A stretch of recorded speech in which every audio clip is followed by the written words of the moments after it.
দেখুন, শওকত সাহেব সবসময় আইএসএফ ফোবিয়াতে ভুগছে, আইএসএফ আতঙ্কে ভুগছে, সেজন্য সবসময় আইএসএফ এর নাম নিয়ে বলছে আর নওশাদ সিদ্দিকীর নাম নিয়ে। আমরা ডে ওয়ান থেকে বলে আসছি এটা রাজনৈতিক প্রতিহিংসায় খুন হয়েছে এবং গোষ্ঠীদ্বন্দ্ব হয়েছে। আজকে অফিসিয়ালি যেটা আমরা বলতে পারছি সেটা হচ্ছে কি, তৃণমূলের চালতাবেড়িয়া অঞ্চলের নেতাকে খুন করলো, আবার সেই চালতাবেড়িয়া অঞ্চলের অন্য এক নেতাকে গ্রেফতার করলো।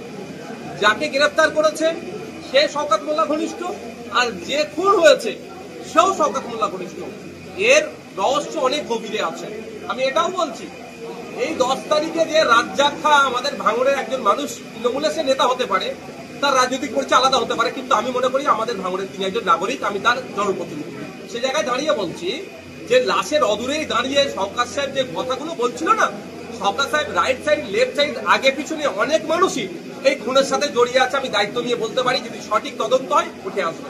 এখন দেখার বিষয় কারা কারা যুক্ত আছে, যাদেরকে গ্রেফতার করেছে তাদের সিডিআর যদি চেক করে, নিশ্চিতভাবে কলকাতা পুলিশের সিভি তিনি যথেষ্ট পরিমাণে এফিসিয়েন্ট। এই ক্ষেত্রে আশা করব নিরপেক্ষতা বজায় রেখে তদন্ত করবে, যে যারা যুক্ত আছে তাদের বিরুদ্ধে কঠোর ব্যবস্থা নেবে এবং সর্বোচ্চ শাস্তি হবে। আমি একজন ভাঙড়ের জনপ্রতিনিধি হিসাবে আমি বলতে চাই যে প্রয়োজনে তার পরিবার যদি আমার আইনি কোনো সহযোগিতা দিতে চাই, আমি সম্পূর্ণরূপে দিতে প্রস্তুত আছি। আমার কাছে ও আমার বিরোধী দলের নেতা নয়, আমি ওর কাছে ও হচ্ছে রাজ্জাক খাঁ, হচ্ছে ভাঙড়ের একজন ভোটার, এটা আমার বড় পরিচয়।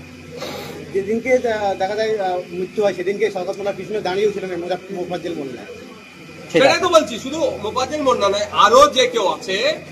আমি এটা বলছি, সঠিক তদন্ত হলে রাইট লেফট ব্যাক ফ্রন্ট যারা দাঁড়িয়ে আছে অনেকে জড়িয়ে আছে এই খুনের সাথে, সঠিক তদন্ত হলে বেরিয়ে আসবে। কারণ শওকত মোল্লা নির্লজ্জের মতো আইএসএফ কে দেখে দিচ্ছে। এখন কি বলবে? মুফাজ্জল মোল্লাকে যতক্ষণ না পর্যন্ত অ্যারেস্ট করেছে, যতক্ষণ ডিটেন করেছে, অনেক গল্প শুনিয়েছিল। এখন কি শওকত মোল্লা সাহেব বলে সেটা দেখার বিষয়। আমরা চাই ভাঙড়ে সেন্ট্রাল ফোর্স, স্টেট ফোর্স দিয়ে, যৌথ বাহিনী দিয়ে চিরুনি তল্লাশি হোক, ভাঙড়ে যত অবৈধ অস্ত্রশস্ত্র আছে সব উদ্ধার করা হোক, ভাঙড়ের অলিতে গলিতে সিসিটিভি ক্যামেরা লাগানো হোক, লাইট লাগিয়ে দেওয়া হোক, ভাঙড়ের মানুষ শান্তিতে থাকুক। ভাঙড়ের সাধারণ মানুষকে আমরা শান্তিতে রাখতে চাই। হিংসা, মারামারি, খুনোখুনি এটা থেকে ভাঙড় পরিত্রাণ পাক। এর জন্য আমি অ্যাপিল করছি আমার রাজ্য সরকারের কাছে, অবিলম্বে সেন্ট্রাল ফোর্সের প্রয়োজনে সহযোগিতা নিয়ে, স্টেট ফোর্স, সেন্ট্রাল ফোর্স নিয়ে অভিযান চিরুনি তল্লাশি হোক। আপনিও দাবি করছেন না অস্ত্র আছে, শওকত মোল্লাও দাবি করছেন এখনো ভাঙড়ে প্রচুর অস্ত্র আছে, তাহলে কাদের কাছে আছে বলে মনে করছেন বা কারা রাখছে? দেখুন, শওকত মোল্লা সাহেবরা পঞ্চায়েত নির্বাচনে গ্রিন করিডোর করে যে অস্ত্রগুলো নিয়ে এসেছে, আমাদের কর্মীদের খুন করেছে, আমাদেরকে আঘাত করেছে, আমাদের কর্মীদের, এই মোফাজ্জল মোল্লা আমার গুলি ছুড়াতে আমাদের কর্মীর পকেটে বাদ দিতে হয়েছে, একাধিক কর্মী গুলিবিদ্ধ হয়েছে। তিনি একজন কিলার, 2009 সালে খুন করেছে। তো এই ধরনের মানুষের হাতে তো শওকত মোল্লা এসে অস্ত্র তুলে দিয়েছে। শওকত মোল্লা এখন বাঁচার জন্য নতুন করে নাটক করছে। শওকত মোল্লা আপনাদের নামে দোষ দিলেও কিন্তু তার ভাই, রাজ্জাকের ভাই, তারা কিন্তু আইএসএফ যোগ নেই বলে দাবি করছে। বাস্তবিক তো আমিও খোঁজ নিয়েছি। দেখুন, আমি একজন সর্বোপরি জনপ্রতিনিধি, একটা দলের চেয়ারম্যান, নেতার থেকে বড় কথা আমি ভাঙড়ের জনপ্রতিনিধি। আমাকে খোঁজ নিতে হয়েছে যে এর সাথে কারা কারা যুক্ত আছে। আমরা খোঁজ নিয়ে দেখলাম রাজ্জাক খাঁর সাথে বা ওই বুদ্ধের তৃণমূলের সাথে আইএসএফ এর সৌজন্যতার রাজনীতি, কোনো অশান্তি নেই। স্বাভাবিকভাবে এখানে তো এখানে ক্লিয়ার হবেই, তো তার পরিবার বলবে, কারণ তার পরিবারের সাথেও আমাদের আইএসএফ এর জিজ্ঞাসা করুন, কোনো দুর্ব্যবহার নেই বা তারা কোনো দুর্ব্যবহার করে না। তারা তৃণমূল নেতা খুন, তৃণমূল নেতা গ্রেপ্তার, তৃণমূলের পক্ষ থেকে প্রতিবাদ মিছিল ডাকা হয়েছে। কার বিরুদ্ধে করবে প্রতিবাদ মিছিল? ক্যালকাটা পুলিশের বিরুদ্ধে, যে কেন মোফাজ্জল খানকে, মোল্লাকে অ্যারেস্ট করা হলো, জবাব দাও, এই বলে করবে নাকি? মমতা ব্যানার্জির বিরুদ্ধে মিছিল করবে।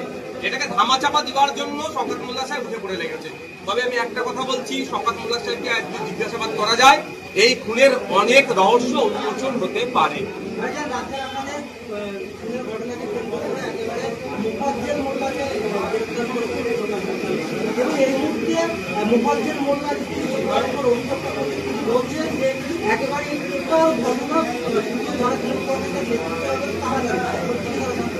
জানতে পারে, সিডিআর চেক করলে বোঝা যাবে। খুন হয়ে যাবার আধ ঘন্টার মধ্যে, লাস্ট আধ ঘন্টা বলছি, লাস্ট 30 মিনিটস, খুন হবার লাস্ট 30 মিনিটস এই মোফাজ্জল মোল্লা কোথায় কোথায় ঘুরেছে, কাকে কল করেছে, কার অফিসে গিয়েছে, সিসিটিভি আছে ক্যালকাটা পুলিশের নিশ্চিতভাবে, সেটা যেমন জানতে পারবে, আর সিডিআর বার করলে সব পেয়ে যাবে। পঞ্চায়েত নির্বাচনের আগে সেই মেলা মাটি একাধিক ব্যক্তি খুন হয়েছিল, আবার এই বিধানসভা নির্বাচনের আগে আবার আমি ভাঙড়ের জনপ্রতিনিধি হিসেবে আমি চাই এগুলো মুক্ত, এগুলো নয় আর নয়।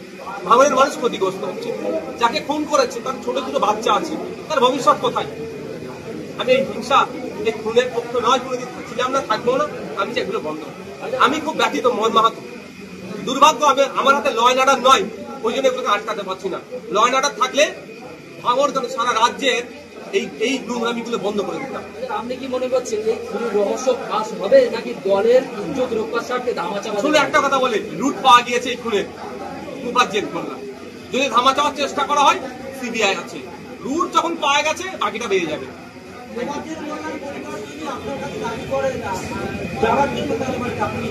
মুফাজ্জেল মোল্লাই তো খুনের সাথে যুক্ত, আমার কাছে আসার প্রয়োজন নেই। রাজ্জাক সাহেবকে তার পরিবারকে অলরেডি আমার মেসেজ পৌঁছে দেওয়া হয়েছে। এখন কিছু বাধ্যবাধকতার জন্য সবটা আমি আইটেম মিডিয়াতে বলতে পারছি না, তবে আগামী দিনে দেখতে পাবেন ন্যায় হবেই, বিচার পাবেই। যে বা যারা যুক্ত ভাঙড়ের মানুষকে যারা এই উত্তপ্ত করে রেখেছে তাদেরকে শান্তির ঘুম ঘুমোতে দেওয়া যাবে না। তারা মাইকের সামনে, মিডিয়ার সামনে এসে যত নাটক করুক না কেন, খুঁজে বার করা হবে, এটা মাথায় রাখবেন।